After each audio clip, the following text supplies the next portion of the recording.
Primeiro, pontuando para quem nos acompanha, qual que é a função disso daqui? É publicizar que o Ministério tem ciência inequívoca dos problemas que nós estamos levando para lá há quase ano.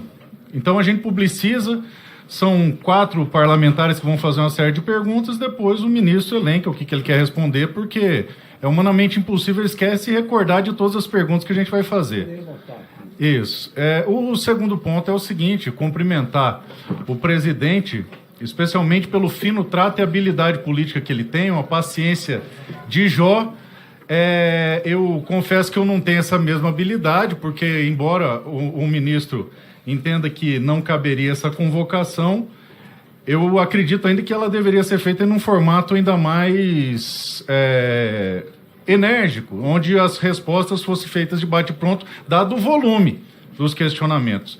E a terceira questão é a seguinte, boa parte das perguntas que eu vou fazer aqui para o senhor, ministro, eu fiz na primeira vez que o senhor veio, há quase um ano, e está tudo do mesmo jeito, não mudou absolutamente nada. E a gente começa por algumas questões essenciais, deixa eu ver, o meu tempo está ali, que o senhor disse, trouxe a cúpula do Ministério da Justiça, apenas técnicos altamente qualificados. Bom, eu me pergunto se são esses técnicos que participam da construção da legislação de controle de armas, ou se é apenas a dona Michele, porque a gente vê no texto erros de português, erros de hermenêutica, erros de semântica, erros que qualquer professor de direito inicial ou qualquer aluno que tenha lido pelo menos a LINDB poderia verificar, como por exemplo na abertura da última portaria que fala que trata do artigo 34, sendo que especificamente ele já trata de policiais e bombeiros e não é feito essa reserva, entre N outros problemas que eu poderia elencar. A gente tem lá uma senhora que é CEO do Igarapé, que é a maior entidade desarmamentista do Brasil, e que nos dá de presente coisas como deixar restrito o calibre 22. O calibre 22, o que tem de técnico nisso? A restrição do 9mm, o que tem de técnico nisso? Absolutamente nada. Mas, enfim, a gente vem trazer isso aí e, claro, lembrando a todos que há pelo menos uma boa notícia. O governo está destruindo a vida de 1 milhão de brasileiros, que são os atiradores esportivos.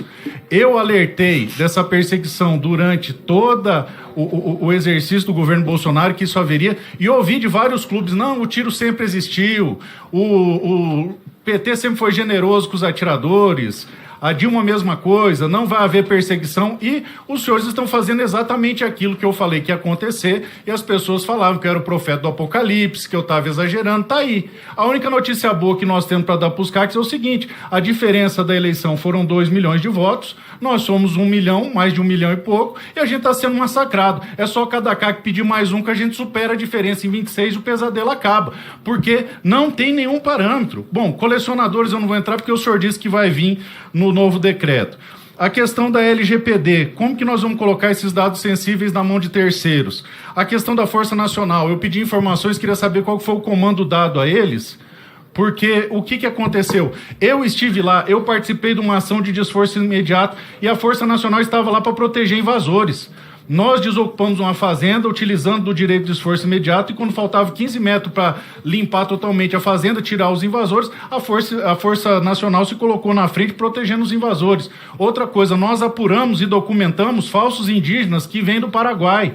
E a Força Nacional, até onde eu sei, não fez nada a respeito disso. Segundo, nós presenciamos e filmamos. Mais que isso, viram eles ingressando em novas invasões, o que é crime, e também nada fizeram, deixando o crime acontecer à luz do dia sem fazer nada. Então, eu gostaria de saber qual foi o comando dado à Força Nacional. Deputado, como Vossa Excelência foi autor de 7 requerimentos, eu vou conceder mais 2 minutos. Obrigado, presidente. Eu vou tentar ser bem breve e estou sendo bem específico e bem técnico. São Paulo, aconteceram vistorias em CACs feitas pela Polícia Federal, sendo que ela não tem competência para fazer essas vistorias. Eu já procurei a Polícia Federal para saber e pergunto ao senhor qual foram os critérios dos procedimentos, qual a base legal para a realização dessas vistorias após as 22 horas, sabendo que não tinham ordem judicial para isso e ainda que tivessem deveria ser até às 6 da tarde. Quais as medidas que estão sendo adotadas para evitar que operações similares possam violar direitos constitucionais ocorram no futuro? Outra coisa, PRF, eu dou o braço a torcer para o senhor, porque eu sempre fui muito criticado por ser garantista. Eu sou professor de processo, sou garantista, e eu criticava algumas operações que aconteceram no passado, porque haviam uma ou outra irregularidades. Então, se o senhor fizer algo que tecnicamente é louvável, eu vou ser o primeiro a aplaudir.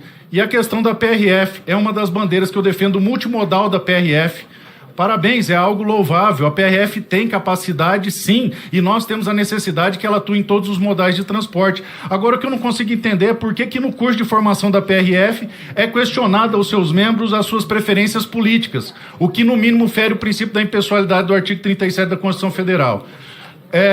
Outra coisa, a questão dos incêndios criminosos, fartamente documentado. Nós temos vídeos de supostos indígenas andando armado e fomentando invasões, e nós acompanhamos a atuação da Força Nacional do Mato Grosso do Sul, dando guarida, respaldo e suporte aos invasores, e enquanto eu estive lá presente, disse aos produtores, os senhores só não foram alvejados com bala de borracha e sofreram bombas de efeito moral e gás lacrimogêneo, porque eu sou o primeiro da fila. Eu tô aqui na frente, eu me fiz presente lá na frente até o final. Depois fiquei 3 meses de cama por conta de uma fratura que eu sofri no maxilar, e em razão disso eu não os acompanhei. Foi eu sair de lá, Farrur, teve tiro de bala de borracha nos produtores rurais, gás lacrimogêneo, escambau, no produtor rural que está tendo a terra invadida, pessoas sendo ameaçadas de estupro, de outras violências e, claro, sem poder se defender.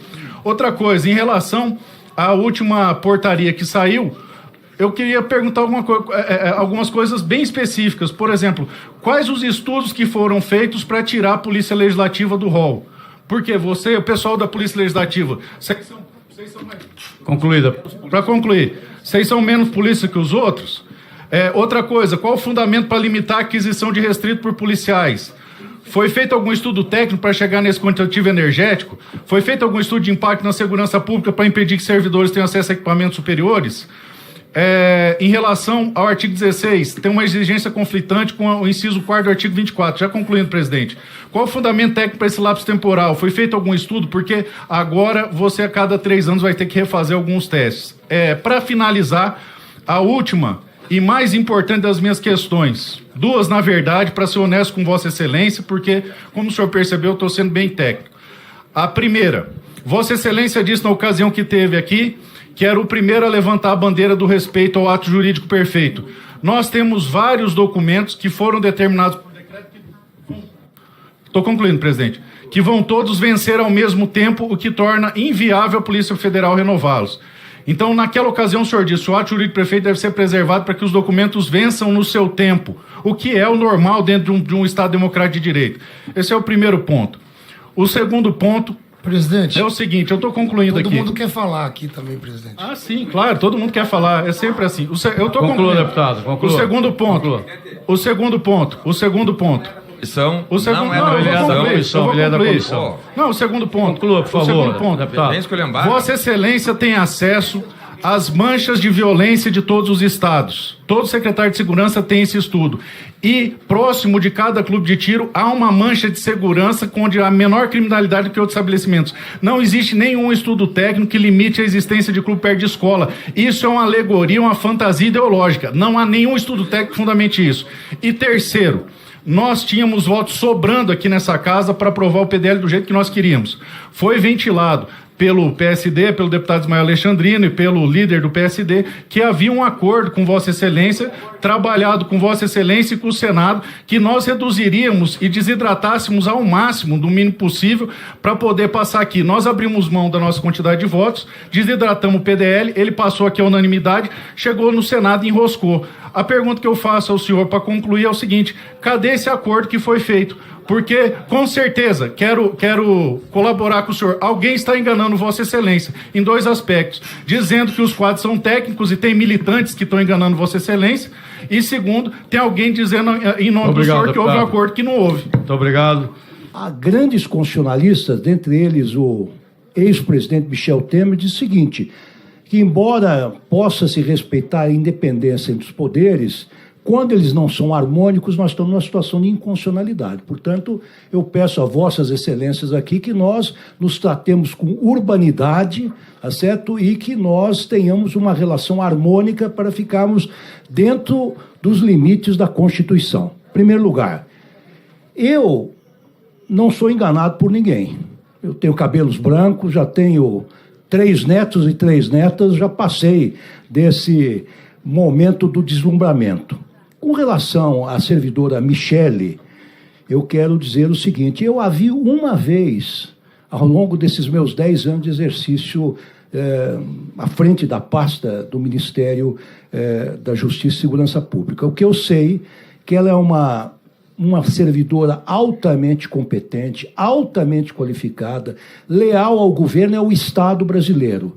Ela está mantida lá, tem contribuições importantíssimas. O decreto que foi editado antes da nossa gestão, mas ele é fruto de um diálogo muito amplo com as forças de segurança de todo o país. Depois foram feitas várias audiências públicas, de maneira que pode ter inconsistências esse decreto, mas esse decreto foi elaborado com a melhor das intenções possíveis e justamente para, de certa maneira, controlar esta distribuição, a nosso ver, totalmente sem controle de armas, que sabidamente em todo o mundo, esta é uma sabença pública, quer dizer, o quanto maior o número de armas em circulação, maior o número de crimes, sobretudo crimes violentos, crimes de lesões corporais, crimes de homicídio, etc. Bem, o que eu quero dizer para Vossa Excelência e também para o nosso querido presidente Alberto Fraga? Olha, reformar um projeto sistêmico, como foi o decreto das armas, que foi elaborado na gestão anterior, é algo complexo. Temos que ouvir todos os setores técnicos do Ministério, a Senapem, a Senasp, a Polícia Federal, a Polícia Rodoviária Federal, a Conjur, que é a consultoria jurídica. Nós temos que ouvir os ministérios políticos com relação àquilo que eventualmente foi acordado com o Congresso Nacional, até onde pudemos chegar. Foi um processo, deputado Alberto Fraga, um processo que demandou muito diálogo. Vossa Excelência esteve várias vezes lá, o deputado Ismael esteve lá, até nas últimas semanas ele esteve lá, fez um esforço muito grande com o Marivaldo Pereira, que é o nosso secretário nacional de Assuntos Legislativos. Nós chegamos num acordo, a meu ver, razoável, satisfatório e tempestivo, deputado, porque o prazo para o funcionamento irregular, digamos assim, ao contrário ao decreto, se encerraria no dia 24 de dezembro. Quer dizer, nós estamos antecipando em praticamente um mês. Terminamos as negociações e avançamos muito. Não há nenhum prejuízo para os clubes de tiro. Quer dizer, é certo que eles têm direito adquirido, como qualquer pessoa que atue dentro do guarda-chuva da legislação em vigor num determinado momento. Mas é certo também que, com relação aos clubes de tiro, ainda que tenham direito adquirido, é competência inequívoca do Poder Executivo de regulamentar o seu funcionamento. Como uma prefeitura pode regulamentar o funcionamento dos supermercados, das padarias, das farmácias. Esse é o tipo da competência própria da administração pública do Poder Executivo. E aí, eu quero dizer com todo respeito, eu disse isso aos parlamentares que vieram conversar comigo, sempre de portas abertas, eu disse isso na qualidade modesta de alguém que participou do Supremo Tribunal Federal durante 17 anos. O PDL cogitado por Vossas Excelências, com todo respeito, digo, é inconstitucional. Por que é um decreto legislativo? Ele revoga um ato do Poder Executivo se for inconstitucional, se contrariar uma lei ou contrariar um decreto, ou contrariar, avançar para além da competência daquele poder que editou o ato, no caso, o Poder Executivo. Se existe uma competência em todo mundo inequívoca da administração pública do Poder Executivo, é a regulamentação da posse e do porte de arma. Então, eu disse que nós negociaríamos com toda boa vontade, com toda abertura. O deputado Ismael, eu louvo o deputado Ismael, uma figura ímpar, que honra o Congresso Nacional, um médico, foi secretário já do Distrito Federal, um homem de diálogo, e nós realmente de forma consensual, avançamos em muitos pontos. Avançamos no funcionamento dos clubes de tiro das 18 até as 22 horas, até porque se chegou à conclusão, aliás, o deputado Bilinski estava junto, salvo engano, e Sua Excelência disse o seguinte: não, realmente todo mundo que atira trabalha durante o dia. Das 18 às 22 é um horário razoável. Durante os fins de semana, me perdoe se eu estiver equivocado, eu estou colocando palavras na boca de Vossa Excelência que talvez ele não esteja sendo fiel a isto. Durante os fins de semana está liberado. Das 8 às 22, fins de semana e feriados. E depois, para evitar prejuízos, e aí acho que o delegado... Só pela ordem aqui, ministro. Muito obrigado. Não, então, olha, o deputado Ismael veio com uma solução razoável, proporcional, para evitar prejuízos aos clubes de tiro, dizendo o seguinte: vamos fazer o seguinte, vamos bater o martelo e dizer o seguinte: durante o dia, que é antes das 18 horas, não é? Porque das 18 às 20 é possível praticar o tiro, vamos permitir atividades administrativas, porque tem contabilidade, tem atendimento ao público, e atividades pedagógicas e outras do mesmo gênero. Foi uma solução genial, está no decreto. Liberamos, por exemplo, os rifles 22, as armas de pressão. Nós estabelecemos também que, além do IFAM, que não tem condições operacionais de certificar as armas dos colecionadores, nós estendemos para que os museus brasileiros pudessem também certificar. A habitualidade também foi um acordo consentâneo com as propostas que vieram da Câmara. Portanto, é um trabalho, deputado Alberto Fraga, que levou meses de diálogo, ouvindo todos os setores técnicos, estão de acordo, não estão de acordo.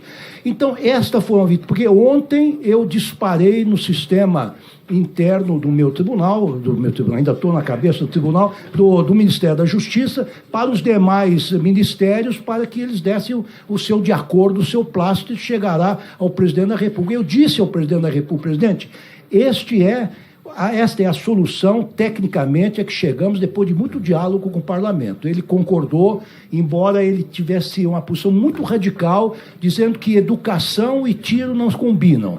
Ele não admitia que durante o horário escolar pudesse haver exercício de tiro. Não só pelo exercício de tiro em si, mas a movimentação das armas perto das escolas, que poderia atrair assaltos e tal, ele não concordava com isso. Falei: presidente, vamos ter que concordar com essa proposta que foi formulada pelo parlamento, que acho razoável e podemos avançar. Avançamos nisso, vou terminar. Outra preocupação de Vossa Excelência, presidente, e do deputado delegado Bilinski, é a liberação de armas restritas para determinadas categorias, sobretudo para os policiais. Vossa Excelência e os demais parlamentares me disseram: olha, o policial, bandido pode comprar arma e o policial não pode.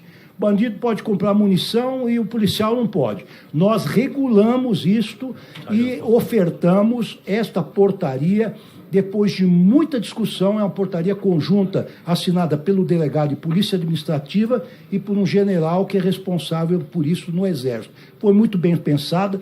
Incluímos várias categorias que a lei determinava que fossem incluídas, dentre elas, membros do Poder Judiciário, membros do Ministério Público, auditores fiscais e, para surpresa minha, até... enfim, auditores fiscais, analistas fiscais, analistas tributários. Eu falei, o Manuel estava comigo, falei: Manuel, mas como analista tributário, ele não fica em gabinete? Aí fomos atrás, fomos verificar, não, a lei determina que o analista tributário também possa ter armas. Então, várias categorias, as forças de segurança dos diversos poderes, e eu tenho, para mim, deputado Polon, que eu acho que a Polícia Legislativa está contemplada, sim, nessa portaria. Então, essa é mais uma entrega do Ministério que foi resultado de muito diálogo, de muita conversa e, enfim, eu acho que vai satisfazer a ambas as partes.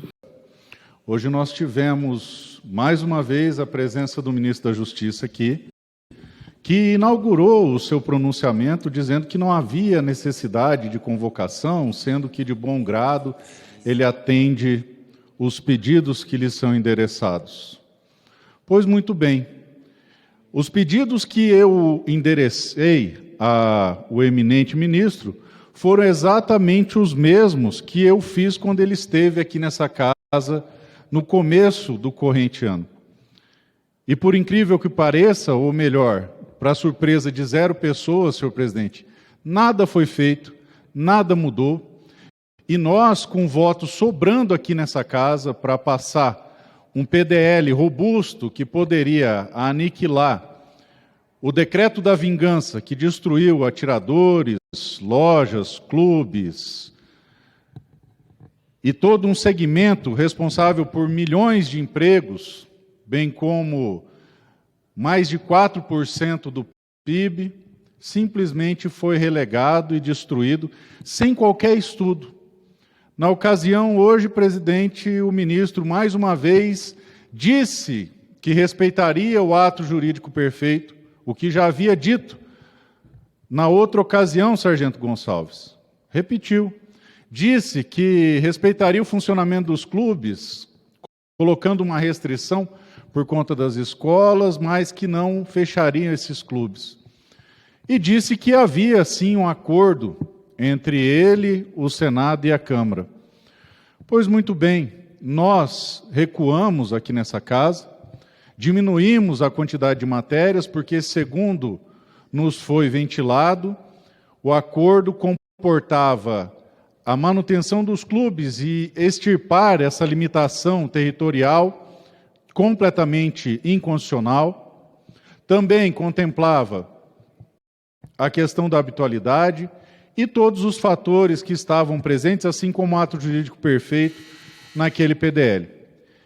Eis que, com voto sobrando, nós aceitamos sair daqui com o mínimo. E, para surpresa de 0 pessoas, chegando ao Senado, o acordo derreteu e não foi cumprido. E todos sabemos que, na política, quem não cumpre acordo não é digno de respeito algum. Desde então, há a promessa de um novo decreto, mais uma vez foi renovada no dia de hoje. Eu, nesse momento, só acredito vendo e antecipo aos meus pares. Tempos sombrios se avizinham. A única certeza que temos é que o dia de hoje é menos pior que o dia de amanhã. Ao que parece, os clubes serão poupados, mas a narrativa das escolas versus clubes será mantida. Ou seja, desprezando o referido acordo. Eu, mais uma vez, perguntei, qual estudo técnico referendo essa posição? Qual estudo técnico foi feito para poder tratar disso, se não meras narrativas? Reitero aqui dessa tribuna o que disse ao ministro. A única notícia boa que esse desgoverno pode dar aos CACs é corroborar com aquilo que alertávamos há anos atrás. Este é o governo do desarmamento, da destruição e da ditadura.